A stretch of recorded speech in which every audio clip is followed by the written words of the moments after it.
నైని బొగ్గు block కుంభకోణాన్ని BRS బయటపెట్టడంతో Revanth మరో కుట్రకు పదును పెట్టాడు. తలాతోకలేని ఫోన్ ట్యాపింగ్ కేసులో బీఆర్ఎస్ వర్కింగ్ ప్రెసిడెంట్ కేటీఆర్కు సిట్ నోటీసులు పంపించాడు రేవంత్.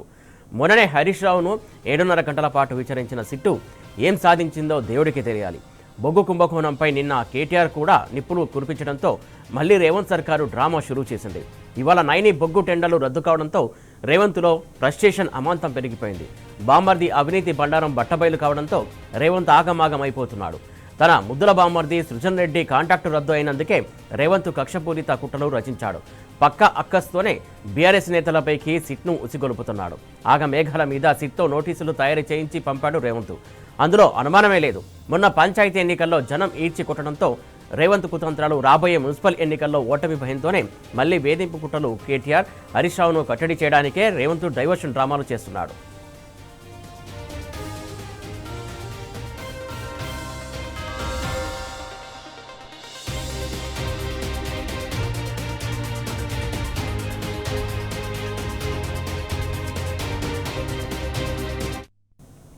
ఇక మొన్ననే సిట్ విచారణకు ఒక ఆటాడుకొని వచ్చారు సిద్దిపేట సింహం Harish Rao.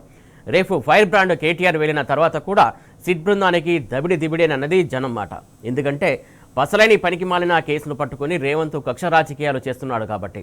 Already high court, supreme court రెండు ఈ కేసును కొట్టేసినా రేవంత్ సిట్తో డ్రామాలు చేస్తున్నాడంటే ఇదంతా రివెంజ్ పాలిటిక్స్ అని తెలియట్లేదా? బొగ్గు స్కామ్ భాగోతం నుంచి జనం దృష్టిని డైవర్ట్ చేయడానికే ఈ కుట్రాన్ని చేస్తున్నాడు రేవంత్. మొన్న హరీష్ రావు విచారణకు వెళ్ళినప్పుడు సిట్ అధికారులు అడిగిందే అడిగి తిప్పి అడిగి మళ్ళీ అడిగి ఏమీ దొరక్క నీళ్లు నమిలారు. పైనుంచి ఫోన్లు వస్తున్న కొద్దీ బయటకి వెళ్లి ముచ్చట్లు పెట్టుకొని వచ్చారని హరీష్ రావు మీడియా ముఖంగా వెల్లడించారు. అంటే ఇదంతా పైనుంచి ఎవరు ఆడిస్తున్న డ్రామానో తెలియట్లేదా?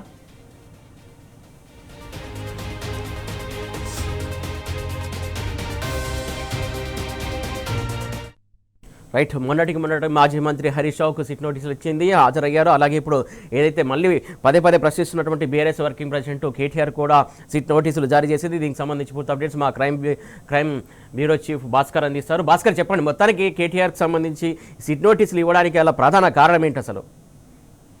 నిన్న కేటీఆర్ గారు తెలంగాణ భవన్ లో కొంతమంది బీఆర్ఎస్ పార్టీలో చేరినటువంటి నాయకుల సమావేశంలో మాట్లాడుతూ ఆయన కార్తీక దీపం అనేటువంటి సీరియల్ తెలుగులో చాలా ఫేమస్ అయినటువంటి సీరియల్, ఆ సీరియల్ లాగా ఇవాళ ఫోన్ ట్యాపింగ్ చేసి నడుస్తూ ఉంది 2 సంవత్సరాలుగా.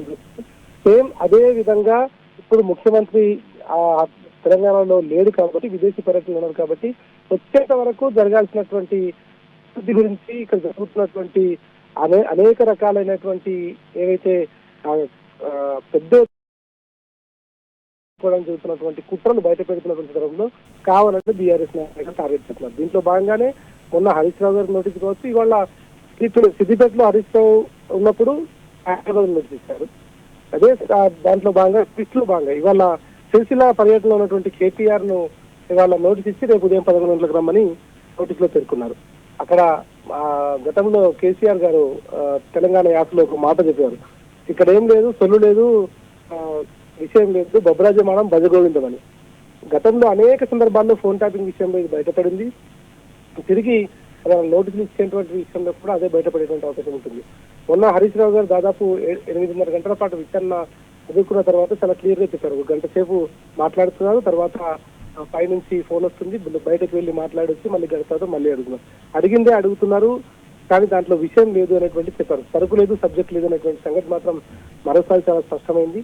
ఇందులో ప్రధానంగా మనం చెప్పుకోవాల్సినటువంటి అంశం ఏంటంటే, కావాలని ప్రభుత్వం చేస్తున్నటువంటి అవినీతి పైన పోరాడుతున్నటువంటి బీఆర్ఎస్ పార్టీ, ప్రధాన ప్రతిపక్ష పార్టీగా ఉన్నటువంటి బీఆర్ఎస్ పార్టీలో ఇద్దరిని టార్గెట్ చేశారు. దాంట్లో Harish Rao, KTR, BRS working president ఉన్నటువంటి కేటీఆర్, ఇటు బీఆర్ఎస్ ఉపనేతగా ఎల్పీలో ఉన్నటువంటి ఉపనేతగా ఉన్నటువంటి హరీష్ రావు, ఇద్దరిని టార్గెట్ చేసి ఇట్లా కేసులు అని చెప్పి నోటీసులు అని చెప్పి తిప్పుతా ఉంటే ఖచ్చితంగా వాళ్ళు దీంట్లో టైం అంతా పోతుంది కాబట్టి వాళ్ళు మన మీద కాన్సన్ట్రేట్ చేయాలి. ఇక బొగ్గు స్కామ్ కు సంబంధించి గత 4 రోజులుగా జరుగుతున్నటువంటి ఏదైతే పెద్ద ఎత్తున ఇష్యూ ఉందో దాంట్లో పెద్ద ఎత్తున అవినీతి జరిగింది. మంత్రులు, ముఖ్యమంత్రి, ఉప ముఖ్యమంత్రి కొట్లాడుకుంటున్నటువంటి సంఘటన. వీళ్ళు కొట్లాడుకుంటున్నటువంటి విషయాన్ని మీడియా సంస్థలు బయట పెట్టాయి. దీన్ని హరీష్ రావు కావచ్చు, ఇటు కేటీఆర్ కావచ్చు, ముఖ్యమంత్రి బావమరిదికి కష్టపెట్టడానికి ముఖ్యమంత్రి, ఇటు ఉప ముఖ్యమంత్రి వేరే వాళ్ళతో కలిసి చేయడానికి ఆయన, కోమటిరెడ్డి సోదరుడితో కలిసి చేయడానికి ఆయన, వీళ్ళంతా కలిసి దీంట్లో ఇన్వాల్వ్ అవుతున్నటువంటి సందర్భంలో దీన్ని సిబిఐకి ఇవ్వాలని కూడా హరీష్ రావు ఇటు కేటీఆర్ గట్టిగా ప్రయత్నం చేస్తున్నారు, గట్టిగా మాట్లాడుతున్నారు, ప్రజల్లోకి తీసుకెళ్తున్నారు. కాబట్టి ఈ ఇష్యూ డైవర్ట్ కావాలి కాబట్టి వారం రోజులుగా కార్తీక దీపం సీరియల్ కదా నడుస్తున్నట్టు ఇది నడవాలనేటువంటిది మాత్రమే వాళ్ళ విషయంలో కనిపిస్తోంది. ప్రస్తుతం సిరిసిల్ల పర్యటనలో BRS working president Sircilla MLA KTR ఉన్నారు. ఆయన నోటీసును ఇవ్వడానికి పోలీస్ అధికారులు వచ్చినటువంటి సందర్భంలో నందినగర్ లో బీఆర్ఎస్ లీగల్ సెల్ కి సంబంధించినటువంటి అడ్వకేట్ సోమ భరత్ ప్రస్తుతానికి నోటీసులు తీసుకున్నారు. రేపు ఉదయం 11 గంటలకు కేటీఆర్ ను విచారణకు హాజరు కావాల్సిందిగా చెప్పారు.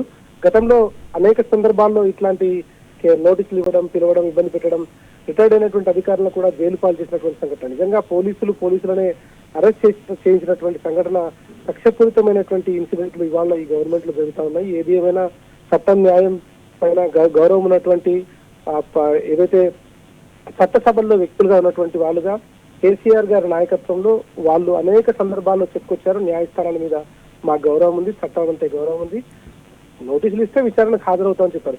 కానీ నోటీసులు ఇచ్చినంత మాత్రాన ఇక్కడ ఏదో జరిగిపోతుంది కాదు, కానీ నోటీసులు ఇచ్చి వాళ్ళకు ఉన్నటువంటి కీర్తిని ఇబ్బంది పెట్టే విధంగా, వాళ్ళను డిస్టర్బ్ చేసే విధంగా, వాళ్ళ వ్యక్తిత్వ హసనానికి పాల్పడే విధంగా ఇవాళ ప్రభుత్వం చేస్తున్నటువంటి చర్యలు ఏవైతే ఉంటున్నాయో దాన్ని ఖచ్చితంగా బీఆర్ఎస్ పార్టీ గుర్తు పెట్టుకుంటుందని చెప్తున్నారు. 160 సిఆర్పిసి కింద నోటీసులు ఇచ్చారు. అవి 160 సిఆర్పిసి అంటే వచ్చినటువంటి ఇన్ఫర్మేషన్ ఆధారంగా సాక్షిగా విచారించేటువంటి వెసులుబాటు ఉంటుంది. దీంట్లో సాక్షిగా విచారించేటువంటి సందర్భంలో భారత 6 మార్క్స్ స్మృతి ప్రకారం ఖచ్చితంగా న్యాయవాదులను లోపలికి అలౌ చేయాలి. కానీ గతంలో మొన్న హరీష్ రావు కూడా అలౌ చేయడం, చేస్తారా చేయరా అనేటువంటిది చేయాల్సి ఉంది. ఏది ఏమైనా కేటీఆర్ రేపు విచారణకు హాజరయ్యేటువంటి అవకాశం అయితే కనిపిస్తోంది. ఆయన విచారణకు హాజరైతే ఇంకా ఆయనను ఏ రకంగా ఇబ్బంది పెడతారనేటువంటి విషయం కూడా మనకు క్లారిటీ వచ్చే అవకాశం కనిపిస్తోంది. కొద్దిసేపటి క్రితమే నందినగర్ లో బీఆర్ఎస్ లీగల్స్ కు సంబంధించినటువంటి సోమ భరత్ కి పోలీసులు సిట్ అధికారులు నోటీసు సర్వ్ చేసినట్టుగా చెప్తా ఉన్నారు. ప్రస్తుతం దీనికి సంబంధించినటువంటి పూర్తి వివరాలు కేటీఆర్ గారు సిరిసిల్ల పర్యటనలో ఉన్నారు కాబట్టి ఆయన రెస్పాండ్ అయితే దీనిపైన పూర్తి స్థాయిలో క్లారిటీ వచ్చే అవకాశం కనిపిస్తోంది. ఇంకేం లేదు, 2 సంవత్సరాల ప్రభుత్వం పూర్తయింది, అభివృద్ధి లేదు, సంక్షేమం లేదు, ఇచ్చినటువంటి హామీలు లేవు, 6 గ్యారంటీలు లేవు, 420 హామీలు మాటే లేదు.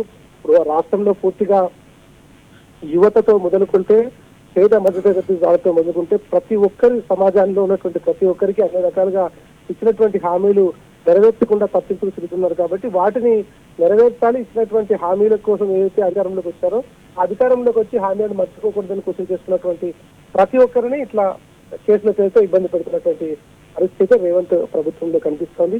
పోలీసులు కూడా బహుశా ఇక వాళ్లకు తాబేదారులుగా తయారైనటువంటి పరిస్థితి కనిపిస్తోంది. గతంలో ఎప్పుడు 10 ఏళ్ల కాలంలో ఇట్లాంటి పోలీసు వ్యవస్థ మనం చూసింది లేదు. అంతకుముందు సమైక్య రాష్ట్రంలో సైతం ఇట్లాంటి వ్యవస్థ పోలీసు డిపార్ట్మెంట్ లో లేదు. రాబోయే రోజులలో ఖచ్చితంగా వీటన్నిటిని ఫేస్ చేయాల్సి వస్తుందనేటువంటి కూడా కేటీఆర్ నిన్న తెలంగాణ భవన్ లో చెన్నూరు నుంచి వచ్చినటువంటి కొంతమంది కాంగ్రెస్ నుంచి బీఆర్ఎస్ పార్టీలో చేరిన సందర్భంగా ఆయన కీలక వ్యాఖ్యలు చేశారు. ఎవరైతే ఉదయం గట్టిగా మాట్లాడతారో వాళ్ళకి సాయంత్రానికి నోటీస్ వస్తుంది. ఇది చరా మామూలే.